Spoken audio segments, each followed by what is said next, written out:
Hello, I'm Thomas, but I'm not just Thomas today. Hello, I am Nathan, also Jonathan. Nathan is certainly part of your name. Nathan is my Shadowrunner name, my runner name. Yes. Well, this is Shadowrun, or Shadowrun Hong Kong. It's the third, I think, RPG in a series of indie-ish role-playing games based on the Shadowrun tabletop games. I've only played Shadowrun the tabletop for like 2 sessions. I liked them, but I'm not enormously familiar with it as a tabletop game. However, Shadowrun Dragonfall, the previous game in the series, was pretty great as a computer game. Yeah, my experience with Shadowrun is similar and less. Like it is just these 3 games, starting with Shadowrun Returns, which was just a really bad name for the first video game in the series. Like, I think the idea was there had been Shadowrun games in the past. I'm going to click on this, and we can discuss what Shadowrun is as we look at things like character creation at the start of the game. Right. It is an RPG, so I assume there is character creation. I appear to have a. Oh, there is. So this is technically the 3rd game in the series. The second game in this series started as an expansion for the first game, because the idea with Shadowrun Returns was that it was like a modular tool set, kind of.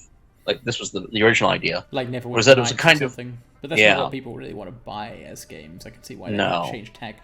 Thankfully, the second game, or campaign as it originally was actually very good. But it was also like 8 years ago, so I don't remember it well. I remember the original Shadowrun Returns game, the campaign of that game being it was a poor introduction, at least to me. Like, it seemed like a very, very, like, faithful introduction to what Shadowrun might be the same thing as a poor introduction. Okay, so Shadowrun itself I have mixed feelings on. I like cyberpunk stuff, and technically I like fantasy too, orcs and elves and whatnot. I've never quite understood why they felt the need to mix them. But you can tell good stories with that. So it's not a wrong thing to do. It's just it's a little over the top. It's deliberately over the top.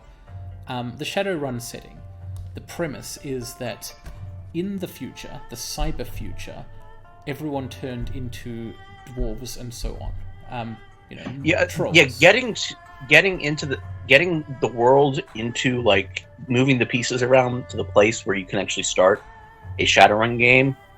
And to be quite clear, Shadowrun is basically cyberpunk D&D, right? Yeah, basically. Like, that's your top line. That's how you're marketing it. Getting the things that have to happen in the setting to get all the pieces in place so that you have orcs and trolls running around is fucking stupid. They are. I'm going to hit confirm here. I'm not sure if there'll be some kind of intro immediately, but let's find out. Nathan has actually played this game before, some of it. I haven't. So I've played about a third. I think I've played about a third of it. So I will at least be able to sort of guide us on semi-rails, because it's also been a very long time since I've played it. For the first part of this, and then we're going to hit a point in the game where it's just we're both blind. The one time I actually played in a Shadowrun campaign, as in the tabletop game, I played a character who, may well have had a gender, but if so, it wasn't a human one. They were a whirl-leopard, and so, unfortunately, I cannot represent that in this particular game. I'll just go with male. Okay, so it looks like, we're into character creation, so this is probably a good time to talk about the setting and why it is that in a cyberpunk game we have the options of human and elf and dwarf and orc with a K. They're cowards for not letting us play dragons, and restricting that to, end bosses of the entire game. There was a dragon in the second game, but he fell. Yeah. But yeah, this is the sort of setting where, like, a president of the United States is a dragon. Like, a dragon ran for president and won, and that would happen. Like, that's actually quite real. Yeah, it would. But also, like, you get to say the sentence, the president of the United States is a dragon. So yeah, like, the cyberpunk aspects of this setting, I think, are a lot stronger than the fantasy aspects, and I think that is my experience as well. These games, this is from Harebrained Games, I believe, Harebrained Studios. The Dragonfall, which is the second game, which was the campaign for the first game, and this game, Hong Kong, are both much stronger than the more traditional, let's say, entry with Shadowrun Returns, which had like named characters from the source books showing up and being cool. Yeah, and like you never want anything more in your game than like some guy from the backstories to come up and be cooler than your main character. I will give the Shadowrun backstory this. It's better than the Cyberpunk 20XX backstory. That's something. Yeah, unless you really... Yeah, basically the way Cyberpunk 2077 works is like you have that same sort of moment where a guy from the lore shows up and is cooler than your main character. But in Cyberpunk 77, he's played by Keanu Reeves, and that's the entire game. And it's not like there's any, there's no possible character you can put together within that game's confines that can actually be cooler than Keanu Reeves. Like, they've sort of got you by the balls there. Like, they insist he's cooler than you, and they're right. I mean, he is, yeah. It's like, this applies in real life. In a video game, it does not matter. The problem I'm having with these archetypes is they're all cool. Right? I've just been complaining that this is a fantasy game rather than purely cyberpunk, but in reality, I do like magic spells and so on. Yeah. So mages are cool. Then shamans are cool because they have like different magic, and deckers are cool because they have computers, and computers are fun. Good. You got any ideas? I do. One thing I think we should know, I'm not going to give any real story spoilers here, but I will tell you what the composition of the rest of our party is going to be. Oh, that's a good idea. In terms of in Shadowrun Dragonfall, the group you joined initially didn't have a decker, and I made a decker character, and it felt like it really fitted into the game well. Yeah, one of our friends insists that this isn't a problem. We're not going to call him out by name on this recording. That's very polite. If he's listening to this, but he knows who he is. And the issue with Dragonfall's beginning, and he's not wrong. You can at some point recruit a decker character. I just happen to hate that character. But you join when Dragonfall starts. The opening to that game is you joining a team of mercenaries. It's not one last job, which is nice. It is a job that they're doing, and you've been brought in as a specialist because you have a history with the team leader, and you don't have a history with anybody else. Yes. Now, the team leader is a decker who uses assault rifles. And I immediately, realizing what the situation was, made a decker who used assault rifles. Because naturally, on the basis of niche protection, this character who dies immediately in that game you can sort of see those skills. Yeah, you can see what's going to happen to this character. That for her, at least, it is one last mission. And of course, a decker with an assault rifle, which means that you interact with. This is another reason that the game itself, Shadowrun, annoys me, which is the decking. There is a VR mini game essentially, where certain characters, the deckers, have access to an entirely different combat map and world space. Yeah, don't get us wrong. Decking is a crucial element of cyberpunk, right? It's not Shadowrun's idea; it's William Gibson's idea, and the basic concept, if you're not at all familiar with it, is that this is the near future, and the internet is virtual reality, basically, but much cooler than real virtual reality, which is making much cooler than meta. Basically. And so a decker is someone who uses a deck, which means computer, to deck in, which means connect to. I don't know what they connect to things, various things. And the net, they call it whatever. Yeah, the web. They find themselves mentally in some kind of computer realm, and they do very 80s kind of stuff. But this is stuff that was really cool in the 80s, so it still kind of holds up today. The trouble with that in a role-playing game context is, as you say, the decker is playing a different game to everyone else. They are engaging with the ice, the firewalls of an enemy computer system or something, while the rest of their team is on a run, a shadow run, that's the name of the game, breaking into a corporate facility or something. And it's cool to work together like that. It's like a heist movie, but it does mean you have two groups of people playing two different games, which is difficult to represent in both a tabletop game and a computer game. I forget exactly how it works in the series. We will very quickly find out, no matter what class we play. But I do believe also that your decker will be taking sort of asynchronous turns. They'll be doing you'll run through your team's turn. You'll move the movement points of all of your team members who are in the real world. Mechanically, these games are turn-based role-playing game combat. And then you'll play your decker, and your decker will get I believe they get maybe they changed it. It's only one turn in this, but I seem to recall like the decker will get a couple because obviously the decking is happening at the speed of thought, right? It's not happening at the same speed as stuff that's happening in meat space. So the decker gets a couple turns, or at least at one point in these games, I recall them getting a couple of turns for each turn that you spend out of combat because they're messing around in the system and doing stuff.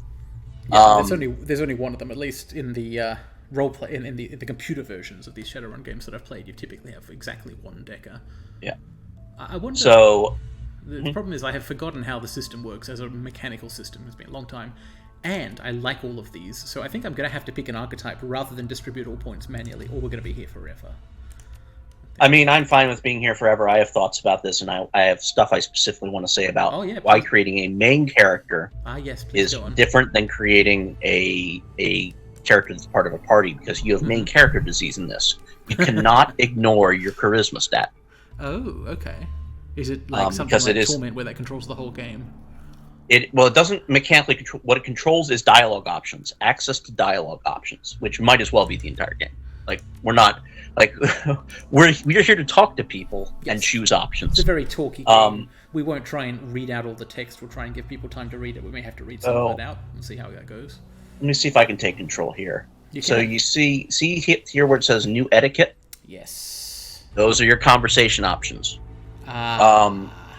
See, this is why not having a decker, why Dragonfall's set up where you're sort of pushed a little bit into playing a ranged shooter character with decker characteristics, was sort of at odds with main character disease, because this charisma option is entirely for the shamans. It's not useful for deckers. They are computer nerds. Yeah. But, when I played that character, my character, she had maxed charisma, because by the time you get to charisma 12, there it is. That was something really funny. I'm going to take back the cursor for a second, because I just spotted something. Yeah. Maximum for elves. Maximum for elves. That is our second thing. Yes. Okay, that is cool. There is also a reason why my decker was an elf. Well, this is making me want to play an elf shaman in this game. Yeah. Conjuring things, spirit summoning things, those are fine. I have no objection to being able to do that.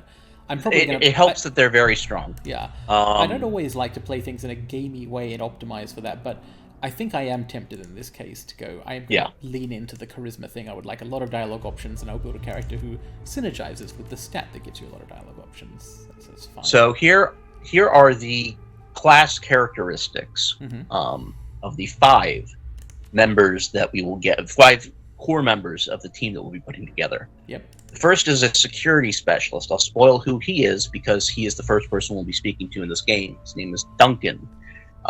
He is an orc. He is our main character's half brother, but that is an adopted relationship. We are not forced to also be an orc.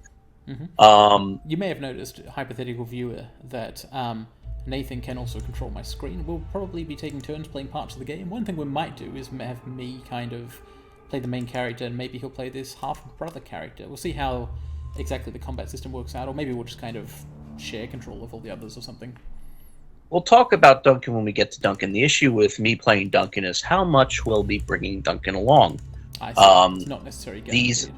We have a 5-character team outside, not including us, the main character. And it is a 4-character party. Something is wrong with this guy's eyes. Oh, yeah. Okay. I need looks like he ran into a... Given the art style, I think I need someone with mirror shades. So we've got we've got Duncan. His whole thing is shooting guns, as you might expect. This does not look like a high charisma character. I mean, maybe he makes you laugh. Yeah, could be. Jolly bartender. Yeah, his thing is ranged combat and explosives. Then we will get a shaman. She is that character. I sort of spoiled who it is. That character, she is a ranged combat summoner, if I recall correctly. We will get a decker. She is. I think she does Decker stuff, obviously, and she's a grenade launcher character, nice. I believe. Hopefully, the computers and the grenades are not kept in the same backpack. Then there is a rigger. Do you remember what riggers are? Yeah, drone control specialists, or drone operators. Yeah, in the modern sense of an unmanned aerial vehicle. He's very cool. Basically, they are a different kind of summon character where shamans go wide with summons, let's say. They're short-lived, like totems, area control type things. Riggers go tall. They have one summon, which is the drone, and it sort of like replaces them on the battlefield, more or less. I forget exactly how the action economy conversion works, but the drone basically uses the rigger's entire turn, rather than providing a static passive bonus or something like that. He's really cool. I mean, all the characters in this are really cool. And then there is a street samurai, which is sort of self-explanatory. But whereas Duncan is the shooty guy who is tough in physical combat, this guy is the melee guy who is tough in physical combat. We'll get to him when we get to him. He is my least favorite character in the game, mainly because of the restrictions I don't want to say least favorite. He's the least engaging one because of the restrictions they put on themselves with his whole deal, and we'll learn more about that when we learn more about him. This game sort of has the same setup as Dragonfall, wherein there are two characters who feel like they should be with you on every mission. In Dragonfall, those two characters were Iger the Troll and Glory the quote-unquote medic who had knife hands. And those two women had the most engaged stories. Sort of offensive medicalism. Yeah. There was a third character, Dietrich. In Dragonfall, he was the shaman. He was sort of like he was a punk, like a scene punk from. I want to say He was so German. I mean, the whole game was set in Berlin. Yeah. Everyone was German in theory, but Dietrich was the really German guy. His whole deal was, I think he'd been alive. He was old enough to have seen old Germany, before the changes that were made, for whatever reason. He was a cool dude, but he wasn't it was clear that Iger and Glory were where they were doing the capital S storytelling. Yes. And this is kind of this game is kind of they really obviously Harebrained Studios saw the reception to Dragonfall and tried to not make two of the characters, Dietrich and that other guy, the Decker I don't like. Make them, tried not to make the non-top two characters in this game the same way. They wanted all five of the other people to be people you'd bring on any mission or play to their strengths. That sort of thing. If you can manage it. Are there any characters in this game's party who have mage skills? You mentioned there was a shaman who focuses on summoning stuff. Yes. There is no actual mage. Might be good for main character. Yeah. So you could play a mage Decker. No, not really. I don't think so. You kind of want Cyberware as a Decker, and one of the conceits. Yeah, because I just remember. Yeah, there's systems in this game where your ability to cast magic is diametrically opposed to your ability to augment yourself, which is also a big because the game is doing everything from every genre except possibly crime. No, it's definitely doing crime. Maybe it's not doing romance, but anyway, you have essence of the ancient world, and everyone's souls are very important. It's a big deal, the soul, and you can. But it's also cyber, so you're polluting your essence, which is from the previous game line, Earthdawn, which is Shadowrun 40,000 in reverse. There's a lot of stuff. Wizards don't wear cyber arms. There's a lot of stuff in the basic cyber, the Shadowrun setting, and I think in the first game, where there's a lot of the Native Americans were right about everything type stuff. Yes. And the Native Americans have power. Yeah. And indigenous people are like spirit animals are literally real and can be summoned. Yeah, it makes sense. It's actually a really good extrapolation of the cyberpunk concept, because it's a crapsack world. You've got, corporations are in charge of everything and people are oppressed, but in a cool way with neon lighting. Mm-hmm. Extending that to fantasy, it makes sense that you'd do this kind of spiritualist look at the world. It is, I guess it is as sensitive to the real world cultures involved as using them as combat summons can possibly be. But I do think this game has a little bit less of that, and instead we're going all in on trying not to do Orientalism too hard. Oh, that sounds good. Since obviously the name of the game is Shadowrun Hong Kong. Yep, I might pick this character portrait. This guy looks like a real douchebag, but maybe we can play it this type, or maybe he'll turn out to be a douchebag. I don't know. Might try. Looks like Elf Johnny. Like if I told the Shadowrun artist to draw Elf Johnny Bravo, this is sort of what he'd come up with. Or possibly Elf Johnny from the Zyborn Clock. Yes, there is that as well. All right, so what class did you choose? I missed that. Is it Decker? I picked the mage archetype for now. Right. And I think I'm going to stick with that. Don't want to spend too much time on character creation. Though we've got a whole bunch of things to spend anyway.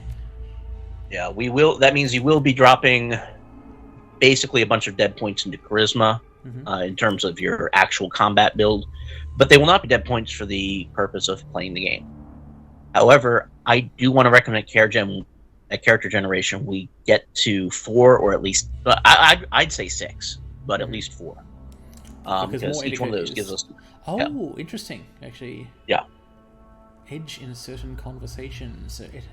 Right, I quite like this. Possibly I already knew about this. Maybe it had the same system in Dragonfall and I've forgotten it. Okay. So I'm just wondering whether I want to take any of these charisma-based conjuring spells, or just do the mage stuff. How much do they kind of synergize with each other, if at all? I think it's they pretty much lock you out of, like I think they do that thing where they require specific equipment.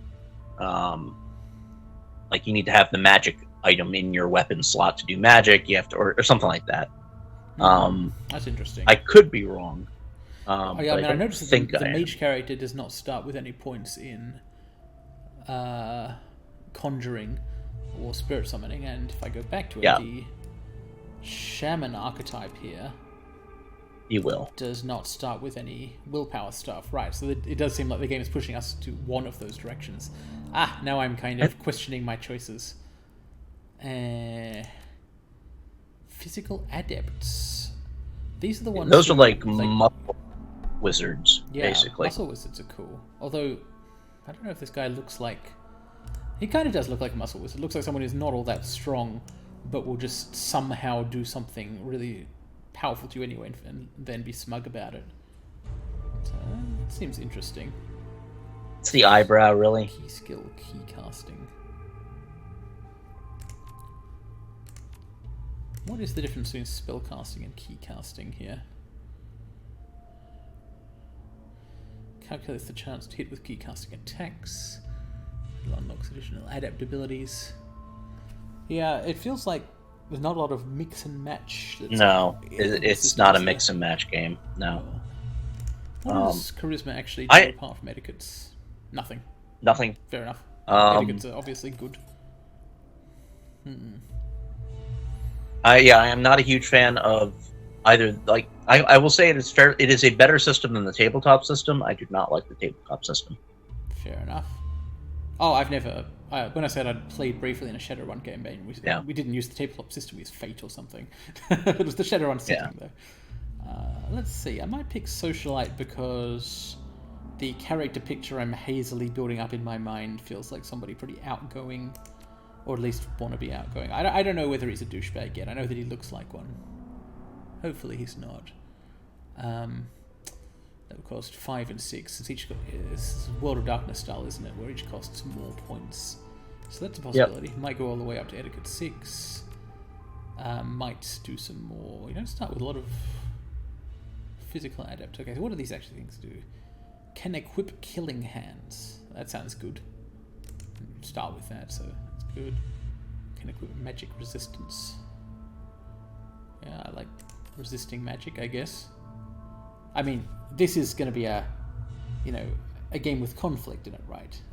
There will be enemies who will try to kill us with magic, among other things. So do you envision our guy punching a lot, basically? Melee guy? I think so, yeah. If I'm going with Physical Adept, they're like a magic martial artist.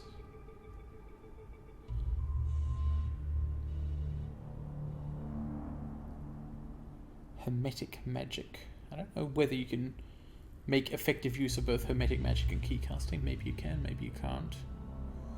But I think I might as well start with as many points in this as I've got willpower at minimum. I'll need some. I wish I could remember how these worked. Yeah. Now, as a mage, you will not be taking much, if any, cyberware. Oh, but I'm not a mage. I'm a Physical Adept, which may also not be taking cyberware. I'm not sure. I don't think you are, no. Because that is also. So I probably don't want to go put a bunch of points in body then. Well, you do, because you get. I'm pretty sure that is also tied to that's also your constitution. Yes. So if you're going to be up there punching people, or maybe unless that's under strength. I kind of forget where some of this stuff. I've never actually played. Close combat, melee weapons, unarmed. Yeah, Physical Adepts. I don't remember whether they have any particular reason to use or avoid weapons. Weapons. Let me look up Physical Adepts. That is like the one thing that I am not. Yeah, go for it. It's nice to have someone here who can look things up. Close combat, chance to hit with melee weapons and unarmed combat. Okay, so I'm definitely going to want that. Weapon slots. Now I'm running out of karma here. I'm actually tempted to build this character as a custom one. No, maybe not. These settings are pretty much what I'd want. Now, I think it would cost, well, that's another 11 points.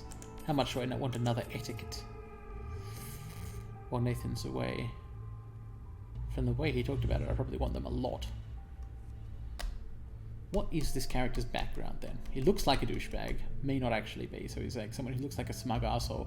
But maybe he's like, I don't know, kind of an arsehole, but in a way that's helpful to people. What kind of background does that lead you to? I don't know, criminal with a heart of gold. Well, academic would be interesting, even though it doesn't... I don't know really what the plot of this game is like. The guy who does... All of these... They're pretty good at making all of these useful eventually. If you want the best value early, I'd say the top 3 are the way to go. Mm-hmm. But I'd only choose one of them. Like, there will be situations where...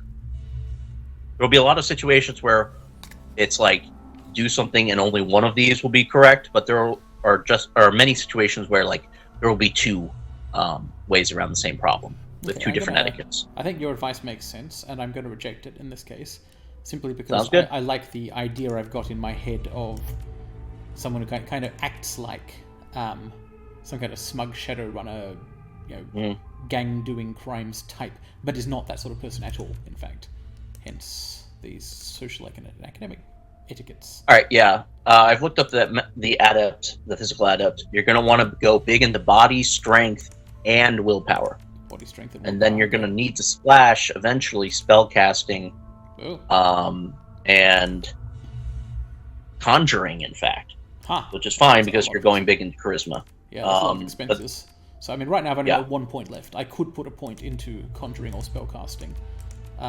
What makes you say that they would be particularly good to splash? Actually, the region you need the point of. Oh, all right. So, conjuring is necessary. All right. So the guide I'm looking at is being an extreme min max. You don't necessarily need the point of conjuring, as long as you're going heavy into charisma. Mm-hmm. So that's fine. You can sort of ignore the conjuring stuff. You do want spirit control if you get down to there, because that spirit control 3 gives you access to a passive totem. I might be trying to focus on too many places here. See, I'd been thinking, well, I'm going so the good news is you don't The good news is you do not need melee and you do not need unarmed. Your attack keys off of key casting. Okay, that is good news. Just is close combat but you relevant? Do need close combat. Okay.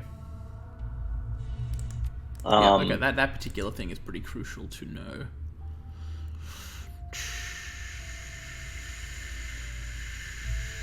1 point left. Do I want a point of spellcasting, conjuring, spirit control, or well, if I'm not going to use, if melee weapons and unarmed.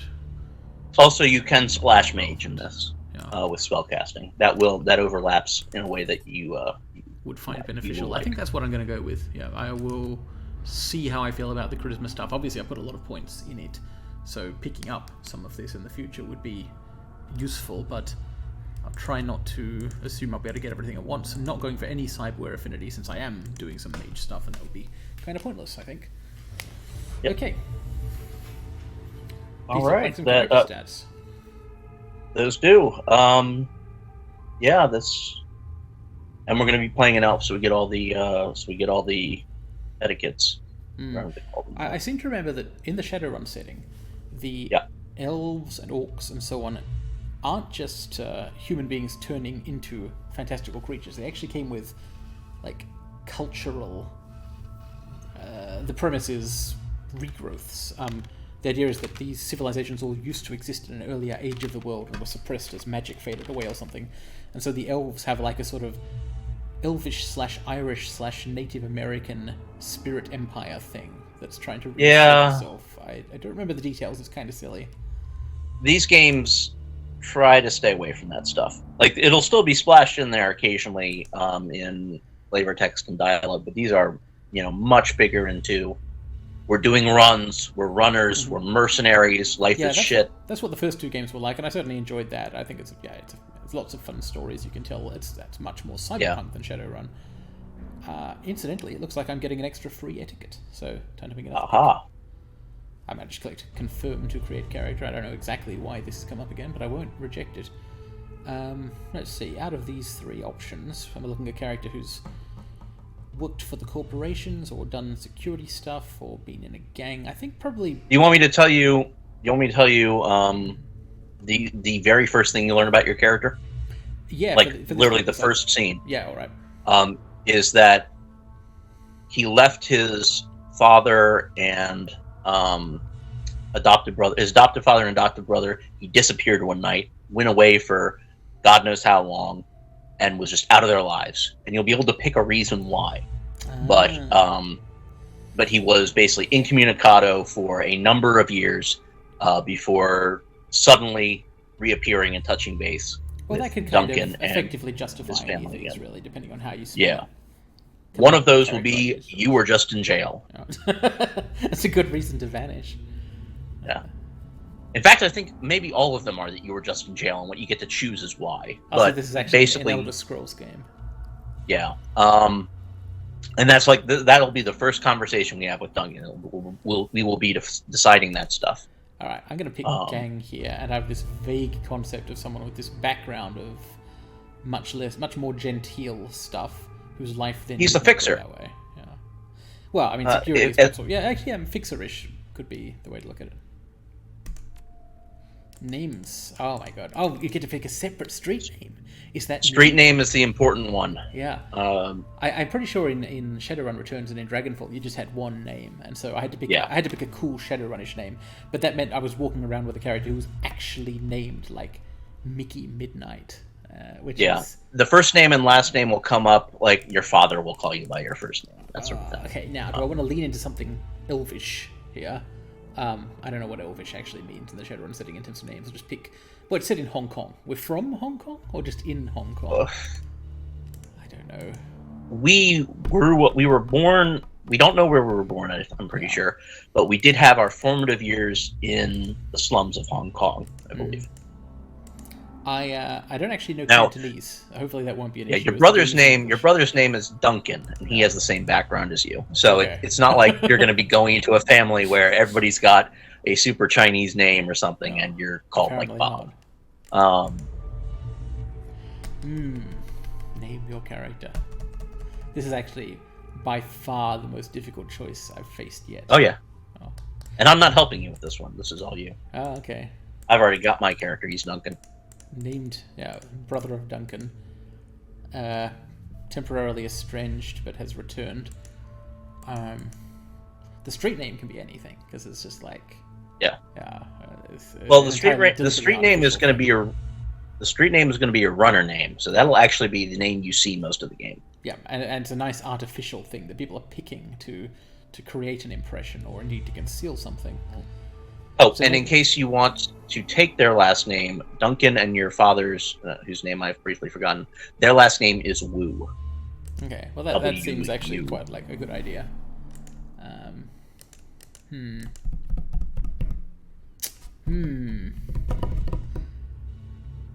Raymond is the father's name, I believe. Now that's a very Hong Kong name, Raymond Wu.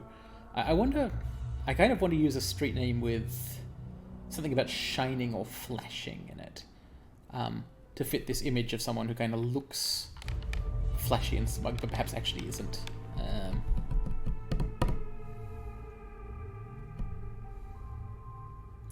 Okay, this is going to be the same kind of guy who, while he might still not actually be a douchebag, is called Daniel, and then names himself Danny Flash, which is admittedly something a douchebag would do. That is something a douchebag would do. Yeah. I do like the idea of him forcing everyone to use the full name. Yeah, unfortunately, like this not is Flash stuck in my head, so gonna have to go with that. Yeah, it's Danny Flash. No, of course, no, not Flash. What is he, a superhero? No, no, someone else. And not Danny. That's just disrespectful. Yeah. Okay, let's see what we got here. Oh, we've got a cutscene. Nice font. You have one new message. Hi.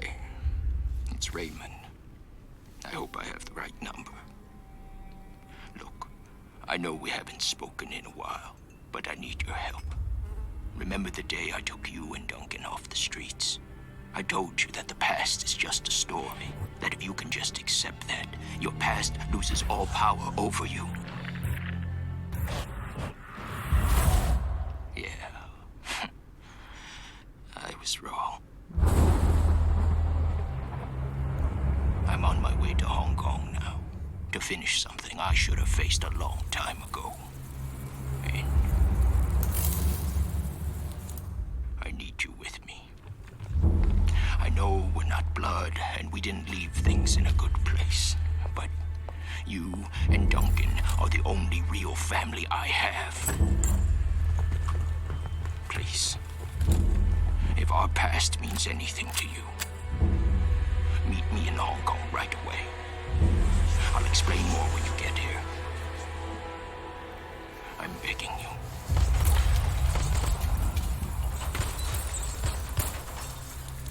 I'm almost out of time.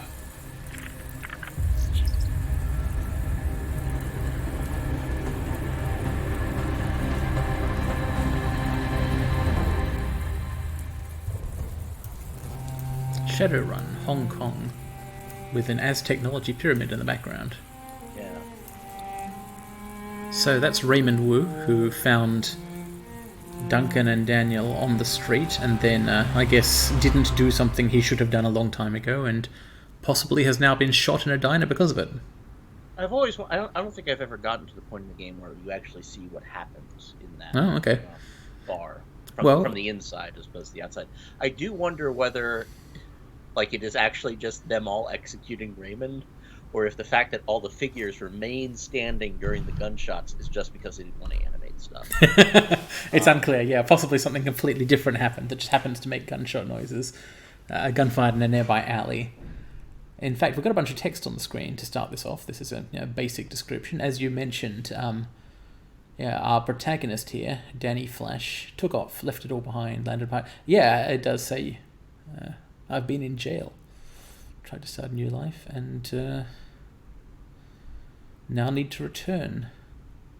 Okay, so yeah, basically the backstory we're given is that we have accepted Raymond's plea to return to Hong Kong for whatever reason. Let's see how that goes.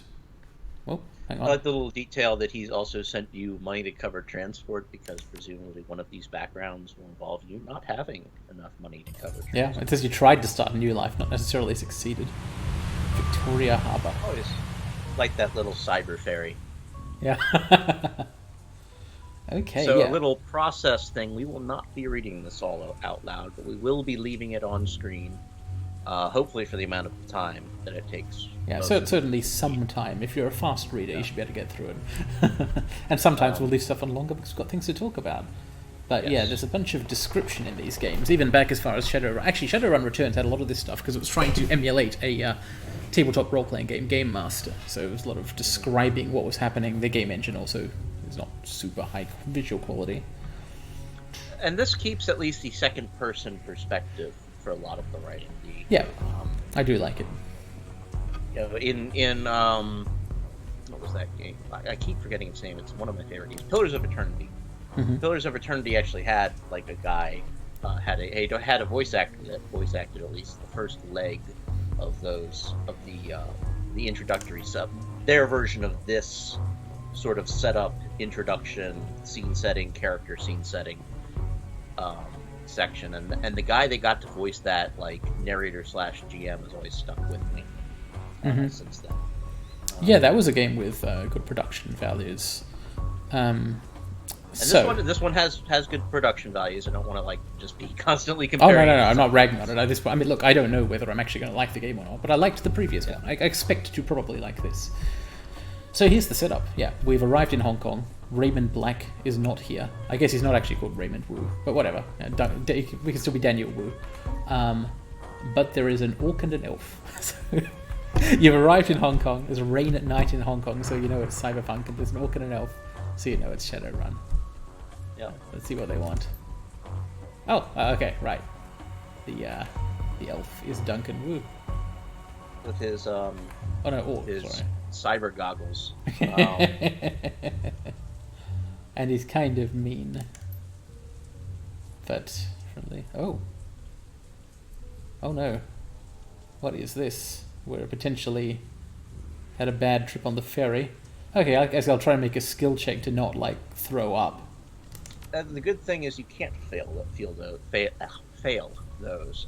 There are no dice rolls, just hard. Right, I see. So if you see body 3 and you have body 3, you'll be able to do the thing. Yes. What is chop? Chop is, I assume it's I sort of missed the dialogue, but I assume it's choppy waters. Oh yeah, it could be. I was thinking it would be some kind of Turbulence. cyber beer. No, cyber beer is synthol.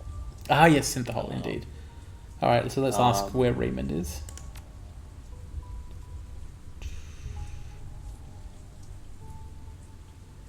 So I like before clicking. I like this is all the same thing basically, but it is a wide range of like. One of these is condescending. Is the extremely condescending? When was the last time you saw him? Like he's a pair of keys. It's got tone choices. It's better than a game like Fallout 4 where they present you with apparently different options that aren't. It's clear that these are the same options, but you get to sort of role play a bit. What kind of options is Daniel going to pick? I wonder. Well, I'm the one picking. Although actually, when was the last time you saw him? Might be a personal question. Like I always chose the last one because I was playing a no-nonsense character. Yeah, the professional Michael Thornton. Did you try him on com as patronizing? It's like, of course you tried him on com. I will actually go with when was the last time you saw him. Yeah, what is your read on the situation, Duncan? I get the idea that Daniel and Duncan knew each other very well at one point, even if it was a long time ago. A few weeks ago. Okay, so he did not flee Hong Kong. Although, hang on. It's possible that Duncan and Raymond weren't in Hong Kong, because Raymond said, I've travelled to Hong Kong, meet me there, so maybe they moved somewhere. Yeah, it is, at least at this point, and I don't really remember the backstory, because most of this game is not actually about, like... character interactions. Your backstory with Duncan and Raymond, because okay, I won't really want to make Duncan mandatory. I see. I won't focus too hard on it then. I do like that stuff in theory. Yeah. Hasn't been himself in a long time. To just ask questions, basically. If we've just come back after 8 years away in a spell in jail, I've got a lot of questions. Raymond barely sleeps anymore. Duncan's been worried. And he's kind of pissed off that I vanished. Oh, yeah. He does seem fairly angry about that. And, you know, depending on what your headcanon of the backstory is, and I think you'll get a chance to semi-explain it here. Yeah, for there's all very we know, levels of, like, you know, is that justified? Yeah, for all we know, I had a great reason to vanish. Of course, we don't know. This bit is a bit weird with Carter. Yeah, who is she under? Sarge. Oh. See, she's his boss. Okay, well, let's ask more about that. Duncan's partner, in what sense? And superior officer. That sense. Wasn't sure you were going to show up. I've really got to make some decisions about whether to... This is the first big one. I mean, not like big in terms of consequences, but for you, character your presentation. Character. Yeah. I'm not going to challenge him. I'm not going to go with you got something you want to say. I will kind of be an asshole, but with good the middle intentions. One, yeah. I'm not. I'm going to do what I think of as the right thing, but not necessarily be unprickly about it. What do you mean? Sleepless nights in lockup, wondering if you'd ever see Duncan or Raymond again, wondering if you wanted to. Sounds like it was not particularly voluntary going to jail. Well, I mean, is it? When really is it ever? Well, if you're carrying out an elaborate plan to break someone else out. If you're breaking out of jail, then yes, going in is voluntary sometimes. Leave the past. Apology. Interesting. So it's implied, in fact, that it may not have been very justified. Yeah, we will talk about it later because I want to get off this dock. It's fine. Raymond. Carter seems to be happy going along with this, but it's not her business per se. Hong Kong rises serpent-like from the sea. Government and Megacorp coiled together. It does. You do get the impression that you did actually spend most of your formative time here in Hong Kong. Yeah. Well, it sounds like Duncan and Daniel were street kids before Raymond found them at some point. Hey, we're in control of the game, so let's try this dual control thing. Do you want to try taking over for a moment and moving around just to make sure you can do it? Control. Cool, yeah. Click to move, and here we have a little thing to look at. Yep. Fresh construction is expanding the harbour out into the water. Okay, so let me mouse around for a bit and see how that works. Yep. I forget. Try the tab key. I think there is a key to hold down to see all interactable points. I'll have a look in the menu. So, I'll also make our first saved game, which I'll call... Oh, I won't call it anything because you don't get a choice. And have for key bindings and options and stuff. Input single click, camera edge pan, yes. There's no subtitle option, unfortunately. Yeah. And there are not many keybind items. No, I do have a character sheet, which is good. Kind of pressing some random buttons on my keyboard here. Hold Alt, like out of the menu. Holding it. Alt. Oh, yeah, that did... Oh, no, that's not doing anything. Hold Control, Shift, Tab. Maybe it's because we've already clicked on that interactable point. I'll try some... No, it should still be there. I don't think they go away. Well, I don't know. I think it has gone away. Did it go away? Yeah. So maybe one of those keys was correct, but we can't see it again. One city can only rise serpent-like so many times. So, basic form of gameplay. When you're not in a fight, you click and move around a character or a whole party full of characters at this point. Danny, Flash, Duncan, and Carter. Why has everyone got names like this? Anyway. It does seem that Alt is the open up tooltip stuff. Cool. There should be, yes, I just pressed Alt and I see locked gate is a locked gate. So are we not able to leave this dock for some reason? Or maybe this just isn't the way out. Let's click on this. Guard shack. Oh dear. Let's be a smartass. Not exactly sure how things work around here. Oh, okay, so Yes. my impression is that, yeah, since Duncan and Raymond move somewhere, and if Duncan works with and or hooks up with Carter, I guess she's not from Hong Kong. No, I forget how the lore shakes out, but each of these private security contractors has a geographic region. Lone Star, I believe, is Seattle. Which is like the canonical Shadowrun city in its backstory. And they are well out of their jurisdiction coming out here. Nice. So Always nice to not have any kind of legal authority while carrying powerful weapons. It's helpful for, the fact that they can't arrest anybody actually makes cops more likable. Oh, crap. So we've still got whatever ferry-induced bad belly, and Carter is just going around destroying equipment.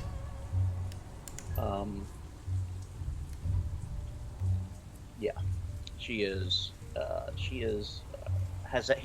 cop's attitude towards property damage. Okay. Every house, every place is someplace she's just executing a search warrant on. Well, all right, let's let the woman work then. I don't know. It's interesting that like you come here after being in jail for a long time and then trying to start again, and you to meet your family who like, hey, please come back, and the first new person you meet here is a cop. Yep. Then again, Shadowrun private police are in some ways less offensive than real police. Yeah, because they're just they're serving a specific private interest. Yeah, that's right. Yeah, they're paid by someone to do something with force, and that's in a fantasy setting role playing game. Oh shit, something's happening. Shouting in Cantonese. So I mentioned earlier, I don't speak Cantonese. I know people do, but I don't. Then the game is insisting that my character also doesn't, which is bizarre if you grew up here. What? Well, if you saw the second subtitle, it was too quick to catch. Maybe you speak it poorly. So yeah, he doesn't, or you've been away long enough that it's your familiarity with it has degraded. Maybe. There won't be much Cantonese in this game. I don't think they want to pay for someone to come in to actually do that. All right. Well, it looks like we surprised some smugglers, judging by this text. Yep. And they're mad about it. So here's this is the combat tutorial. The old man and here is never spoke anything but his language. So what was Daniel's native language? Like, if he was a street kid in Hong Kong? I don't know. Maybe he only speaks English or Mandarin. I'm going to guess English. Yeah. Because of how, what is the corporate language? Yeah. Well. I guess, and also, who knows what Hong Kong is like in the Shadowrun universe? I guess this game is going to tell us what their vision of it is. I'm actually kind of interested in that.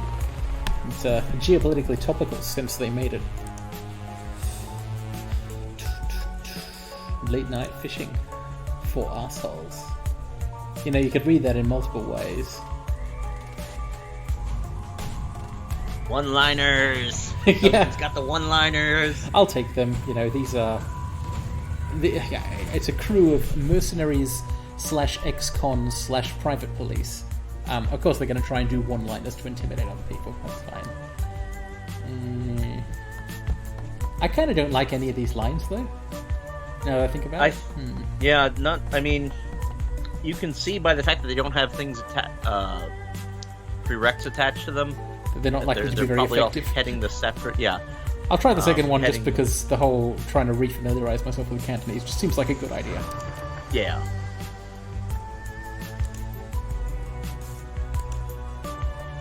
Lone Star. If I recall correctly, in the Shadowrun setting, is Lone Star some kind of massive international mercenary megacorporation? Like, the premise is they are thepolice.com? They are the police of an area. They are the American PMC, I believe. Ah, yes. Which is... probably based in Texas, if Texas still exists. Yeah, hence the Lone Star.